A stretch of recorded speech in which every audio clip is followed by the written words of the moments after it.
Welcome to News 5 Everywhere. Mula sa News Headquarters ng Pilipinas. Aksyon Breaking. Magandang hapon, ako si Twink Makariig. Narito ang mga balita sa oras na ito. Nagpulong na ang LTFRB at school service operators para ma-regulate ang kanilang sinisingil na pasahe.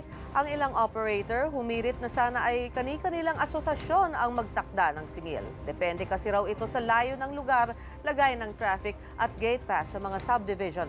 Kaya naman, pinasasumite ang operators ng kanilang guidelines at formula sa pagtakda ng pasahe. Posibleng sa Setyembre ay maglabas na ng desisyon ang LTFRB sa issue.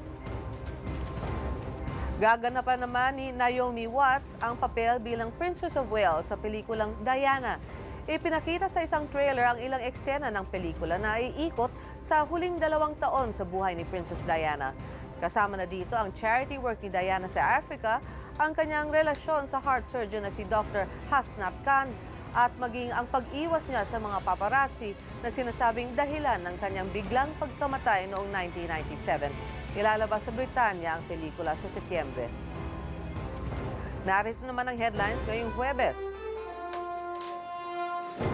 Rekomendasyon na kasuhan ng mga tauhan ng Coast Guard na pumatay sa Taiwanese fisherman, kinumpirma ng DOJ. NBI report sa insidente, hawak na ng palasyo. Mga gusali sa Taguig na gumagamit ng pipe-in gas, i-inspeksyonin para di maulit ang pagsabog sa Serendra.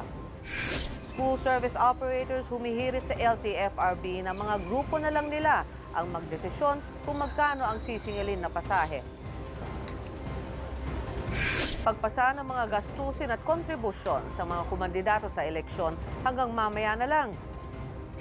At San Miguel Beermen na sweep ang Indonesia Warriors para magkampiyon sa Asian Basketball League. Makinig sa Radyo 5 92.3 News FM at mag-log on sa news5.com.ph para sa walang patid na balitaan ng News 5 Everywhere. Ako po si Twink Makariig. Susunod na ang Wanted sa radyo ni Rafi Tulfo at Ninya Taduran.